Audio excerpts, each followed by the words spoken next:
Welcome to Faith Channel, nurturing, learning, and hearing. Welcome to Your Faith Journeys, where we explore the stories and experiences that shape our faith and our purpose. I'm your host, Curtis Watkins, and today we have a very special guest, Greg Roberts. I've known Greg for probably around about 20 years now. At least, at Greg was least. Greg was one of my funders back in the day. He was running a big organization in Washington, D.C. Then he actually took a position as the president of the Muhammad Ali Foundation in Louisville, Kentucky. And I know he had to work closely with the legend Muhammad Ali. So, welcome to the show, Greg.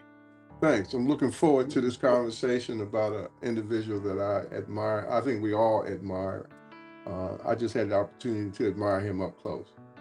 Yes, that was a privilege and an honor. I know it was. So let's dive right in. Um, you had probably some unique opportunities to work alongside him. What was it like being part of the foundation, the Muhammad Ali Foundation, which drew you to that role? Well, I think one of the, there are certain, my father and I were very close, and he used to talk to me about Muhammad Ali and his impact on him individually, and as well as his sort of athletic prowess. And so I grew up learning about Muhammad Ali through my father. And so when I got the opportunity back in 2008 to run the Muhammad Ali Center, I was just elated. I thought it was I thought it was God's work to get me close to somebody who actually was the first man my father actually admired, that I had the opportunity, to be close to him. Unfortunately, my father had passed away prior to me taking that job, but I knew he sort of blessed me from afar.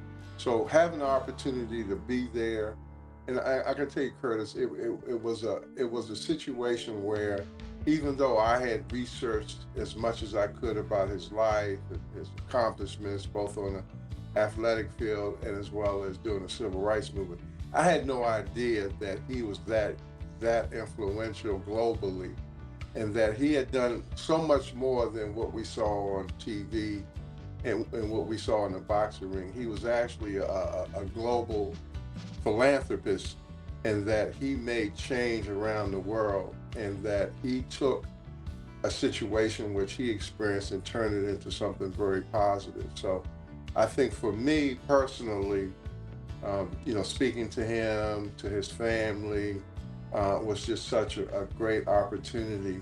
And then also, to experience his struggle through Parkinson, and how he wanted to make changes even within the individuals that have suffered from that disease. As we see now, many people suffer from Parkinson, many celebrities, many ordinary people have that. And Muhammad wanted to make sure that people got adequate care and they knew their options. And when we talk about access to health care, it is such a big issue as it relates to your zip code. So he was able to kind of raise money for that, as well as use his persona and his athleticism to make sure people understood what Parkinson wasn't a death sentence, that he could operate and make change even through that struggle. Oh, wow, man, that's such a powerful message. You answered some questions before I even asked you, so thank you for that. You make my job easy, for real, for real.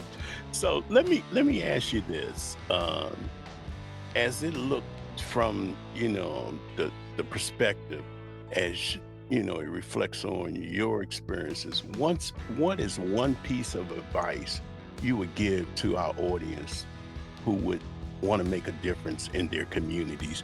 And this goes even back to your experiences of running the organization that you ran in Washington, D.C. What would you give to organizations who are trying to make a difference?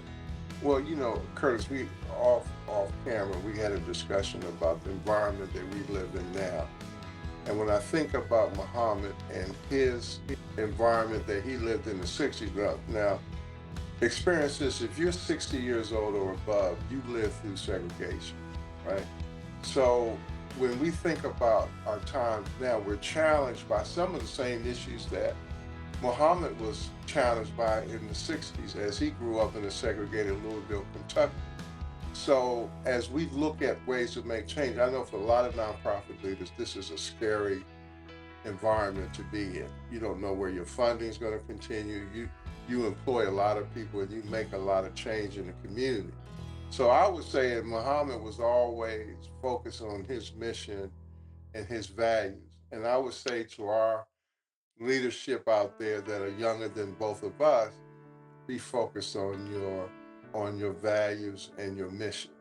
And so I think we'll get through this as we've gotten through many other situations like this. But understand that in the 60s, when Muhammad was there and doing what he had to do, think about his challenges. And every interview that you saw, whether it was with Dick Cavett or overseas or whoever he talked to, he maintained the same persona, the same mission and focus. And so I think that's what we need to do. And I think for young leadership, people like us, Curtis, we need to mentor them. And, unfortunately, there are not a lot of Muhammad Ali's out there that we can follow, right? Unfortunately, a lot of our leaders have passed away and gone. But I think there's still a lot of young leadership out there that can be very influential and can speak the language. Now, think about this, Curtis. If there was a TikTok, a Facebook, Instagram when Muhammad was there, think about what influence he would have had if he had those type of media outlets that he could tap into. So we still have the ability to make change, and I would just encourage young people to focus in on that change, focus in on leadership, and don't give up. And Muhammad never gave up.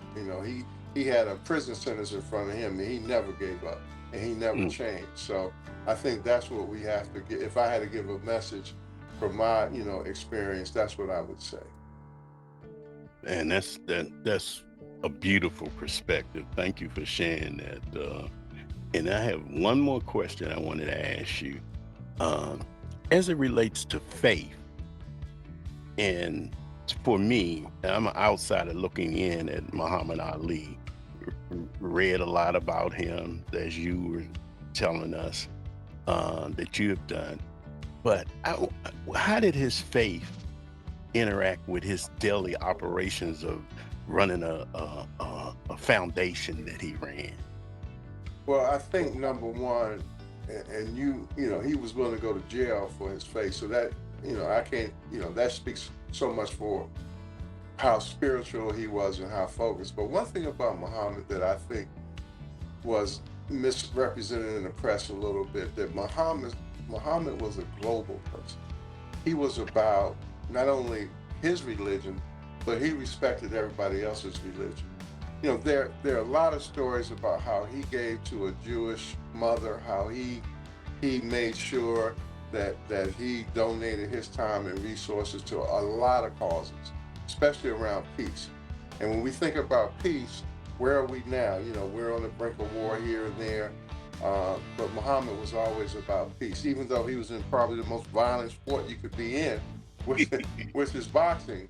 But he believed in peace and how much he believed in helping people, even to his detriment sometimes. He gave away money, people in the street. He just was such a person that, God gave us the opportunity to have him in our lives for that period of time.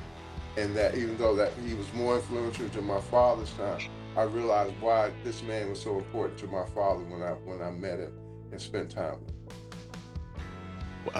Wow. All I can say is wow. And I thank God he was in our presence for the time that he was in our presence. And I want to thank you for this insight, Greg, and joining us today. Your experiences and your wisdom is truly inspiring, man. And I thank the audience for tuning into your faith journeys. Join us next time as we continue to explore faith, purpose, and stories that shape our lives. Until then, take care and keep your journey alive. We'd like to express our gratitude to our sponsors and donors for supporting the Faith Journey podcast. Thank you for tuning in. May you be blessed and continue to smile. Until we meet again.